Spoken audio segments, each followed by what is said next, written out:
The first time I realized my life didn't really belong to me was the night I stood in front of my own house and felt like a stranger. I had spent weeks looking forward to Maya's birthday, nothing extravagant, just laughter, cake, and a rare moment where I didn't have to be the responsible one. But the moment I slipped my shoes on, my mom appeared at my door like she'd been listening the whole time. She didn't ask where I was going. She didn't even pretend to care. She simply said, "Caleb's not feeling well. Stay home. He needs you." And just like that, the night dissolved. I texted Maya that I couldn't make it, watched her dots appear then disappear, and felt a familiar pit settle in my stomach. It wasn't disappointment anymore, it was resignation. My life has always been wrapped around my older brother, Caleb. He's gentle, warm, and one of the few people in the world who has never made me feel invisible. His disabilities make him dependent in ways that require careful routines and constant supervision. I never resented him. I resented the way my parents used him like a shield. They acted as though every choice I wanted to make was a threat to him, or worse, an inconvenience to them. When I was younger, they told me I was mature for my age, because I could soothe Caleb better than any nurse. At 12, they praised me for staying awake to watch him breathe during one of his bad nights. By 15, they said it was natural for me to skip after-school clubs because family comes first. They said it so often that I started repeating it in my mind without questioning it. It wasn't until I got older that I realized other families didn't function like this. Other kids had weekends. They had hobbies. They were allowed to be tired. Meanwhile, I was expected to fill in every gap the moment my parents felt overwhelmed, and they felt overwhelmed a lot. They made it sound noble, even sacred, that I was to become Caleb's primary caregiver one day. The problem was that one day had already arrived long before I finished high school. My father worked odd hours and my mother claimed she was exhausted from running the house, which meant most of Caleb's care slowly shifted onto me without anyone acknowledging it.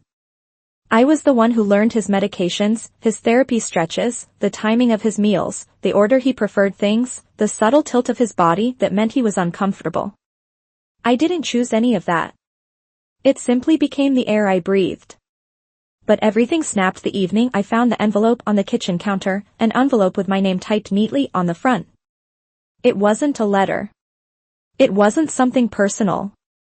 It was paperwork, government paperwork, listing me as Caleb's official caregiver. My parents had signed and submitted it without even telling me. Without asking. Without a single conversation. They had put my entire future in a file folder like it was paperwork for a library card. I remember sitting at the table, reading my name over and over, feeling like my own signature had been forged even though the space was blank. When my mom saw me holding the papers, she didn't even flinch. She just said, "Well, someone has to take care of him. You're the logical choice." Logical. As if my life were an equation.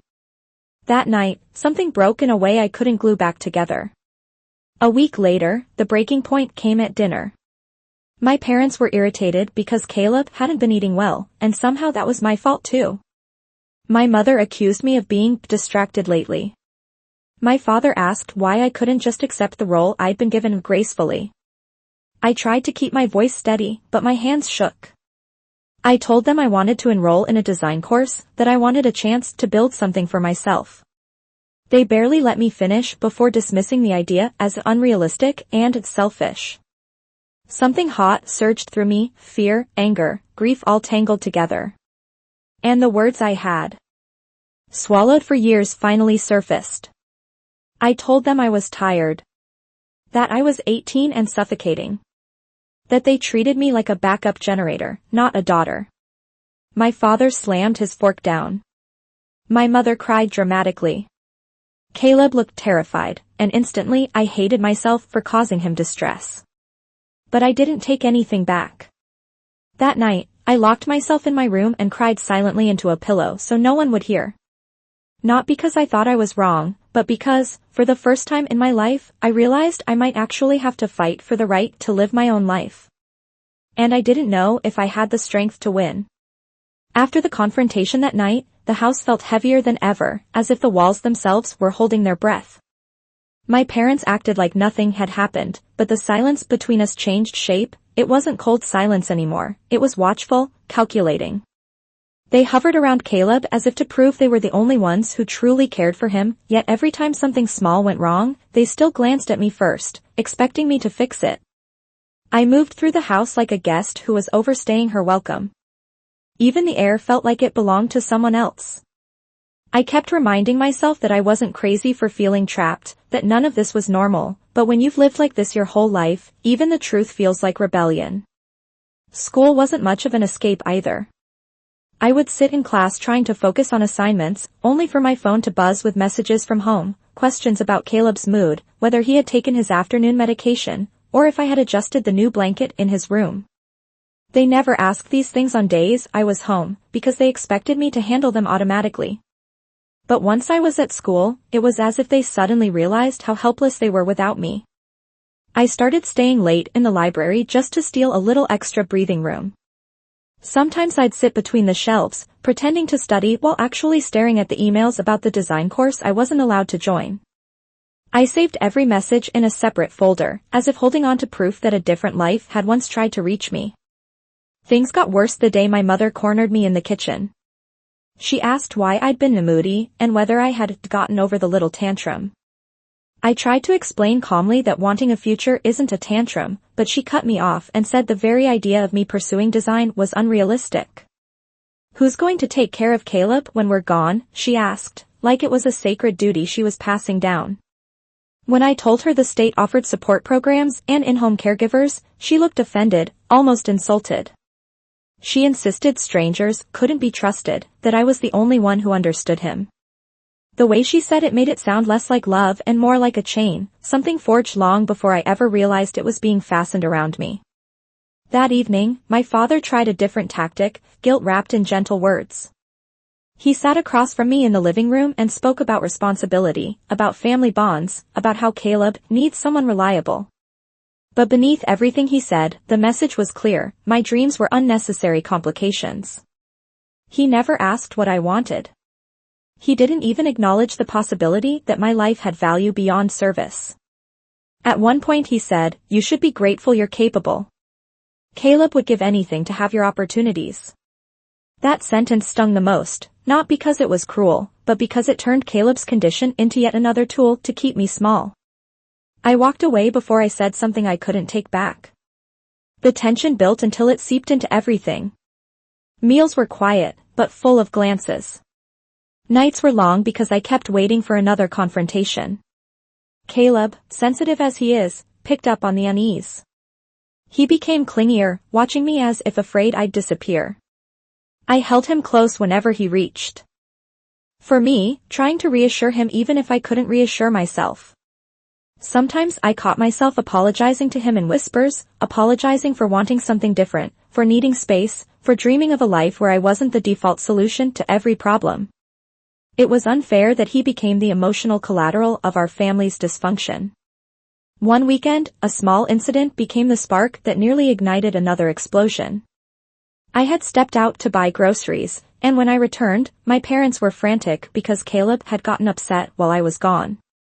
They weren't angry about what happened, they were angry that it had happened while I wasn't home. They demanded to know why I had taken so long, why I hadn't checked in, why I hadn't warned them I'd be unavailable. I stared at them, speechless. I had been gone for less than an hour. And yet they acted as if my absence was a betrayal, as if their own child was a burden they weren't prepared to handle unless I stood beside them. That was the moment something quietly shifted inside me. I realized my parents didn't just rely on me, they had allowed themselves to become incompetent because it benefited them. As long as I stayed, they never had to grow, never had to face the uncomfortable reality of planning for Caleb's long-term care. They could hide behind the idea of family duty, while outsourcing the actual labor to their daughter. That realization hurt more than anything else that had happened. It made my world tilt, made me question every moment they had ever praised me for being dependable. Was it love? Or was it convenience dressed as virtue? I didn't have an answer yet. But I knew this: if I didn't start separating myself, even mentally, I would suffocate. I needed to prepare for a decision I knew was coming, whether my parents accepted it or not. For the first time, I allowed myself to imagine a life outside that house. And even though the thought terrified me, it also felt like the first real breath I had taken in years. The breaking point didn't come from a fight or a dramatic scene.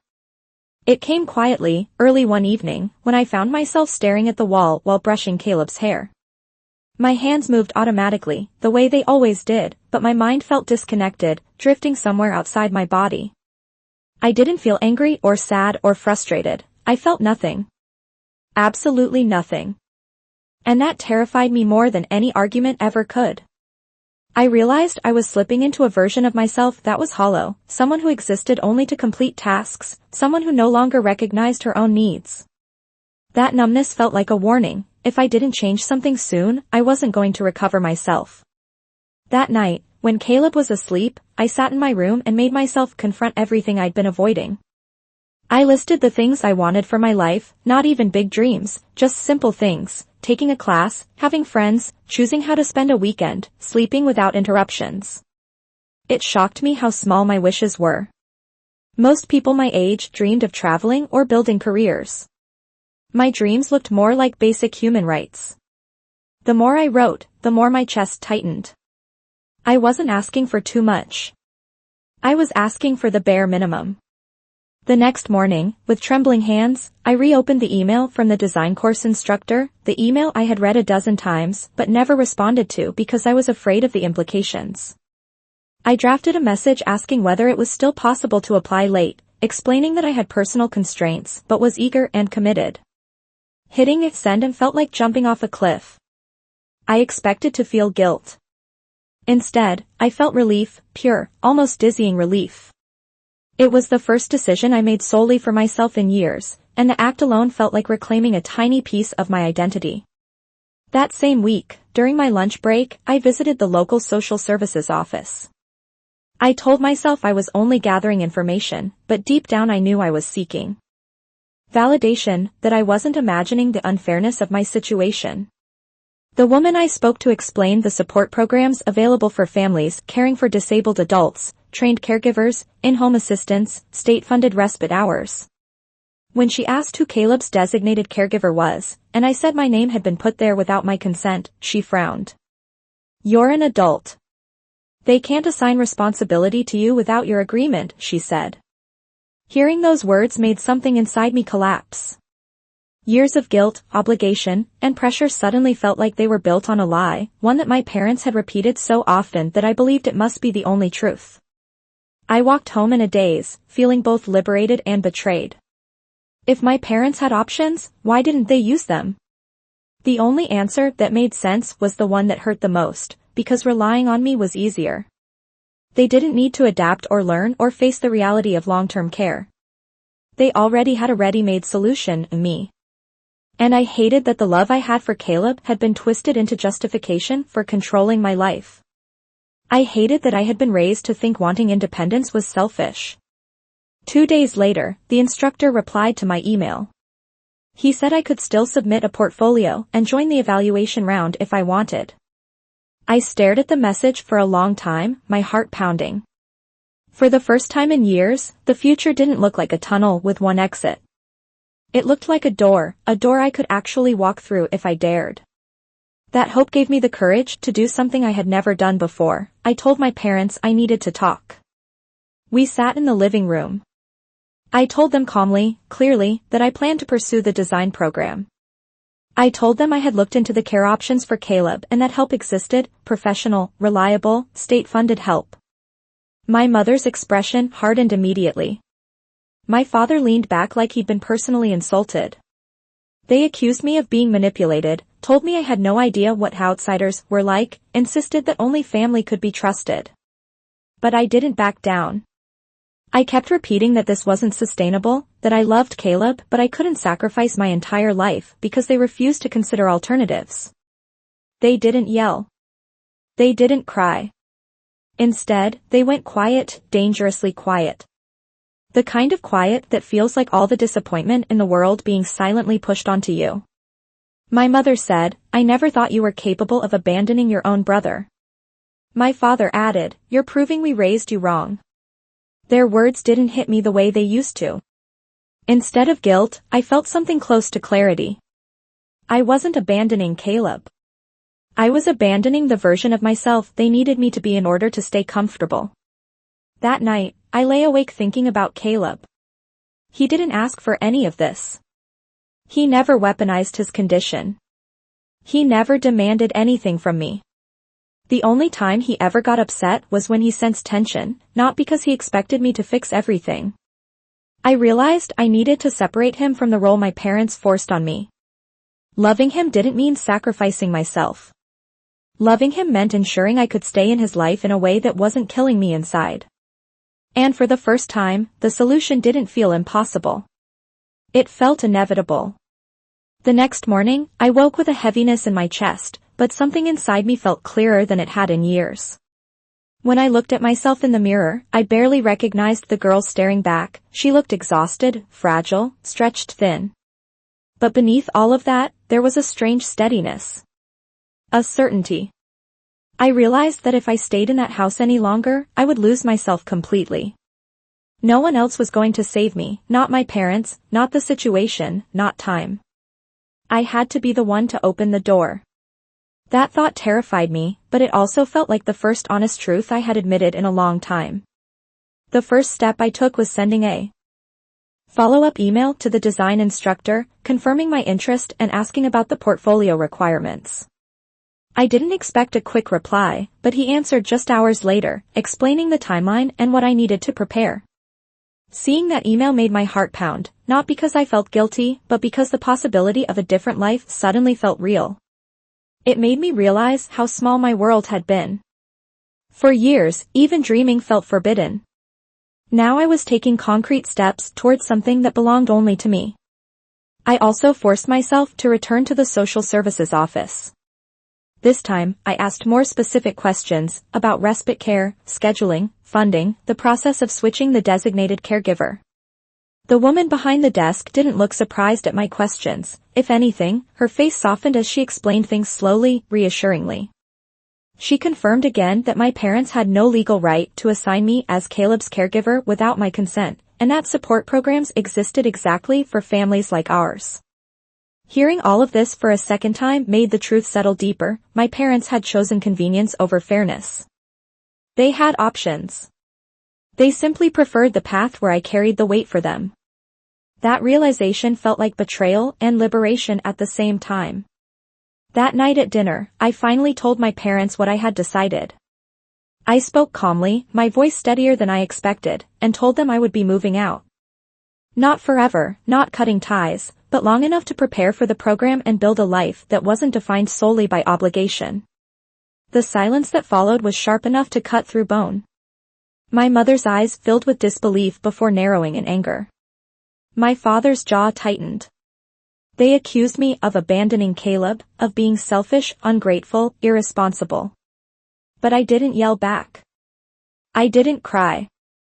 I simply told them what was true. I wasn't leaving because of Caleb.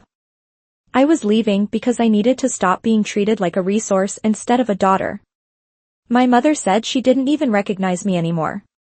My father said I had been poisoned by outside influences. They acted like I had transformed overnight, but the truth was the opposite. I had been disappearing for years, and I was finally trying to reclaim what was left. Caleb watched us with anxious eyes, sensing the tension. When I reached out and held his hand, he squeezed mine gently. That simple gesture nearly broke me. It reminded me that none of this was his fault, that he wasn't the chain, I was just chained to a role I never agreed to. I leaned close and whispered that I loved him, that I wasn't leaving him, just the burden my parents kept placing on me. 2 days later, I packed a single suitcase and moved into my friend's place temporarily.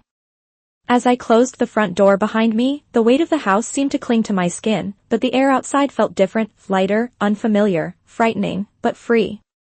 My parents sent a few messages afterward, mostly filled with guilt and accusations, but I didn't engage. I wasn't ready to be pulled back into that dynamic. For once, I allowed their disappointment to exist without letting it define me. Now I work part-time at a small store while building my portfolio at night. It's exhausting, but the exhaustion feels different, it's mine. When I visit Caleb every week, he always smiles when he sees me. Those moments remind me why I needed to escape in order to stay connected in a healthier way. I'm learning that love doesn't mean erasing yourself. Love doesn't mean living a life shaped entirely by someone else's fears. Love can coexist with boundaries. I don't know exactly what my future will look like, but for the first time, it feels like something I am actively walking toward instead of something I've been trapped inside. I refuse to feel guilty for wanting a life that belongs to me. I refuse to believe that choosing myself is an act of betrayal. And if anyone asks whether I'm wrong for stepping away from a role I never chose, a role that was slowly draining me of everything I am, then for the first time, I can answer without hesitation, I am not wrong. I am finally becoming myself.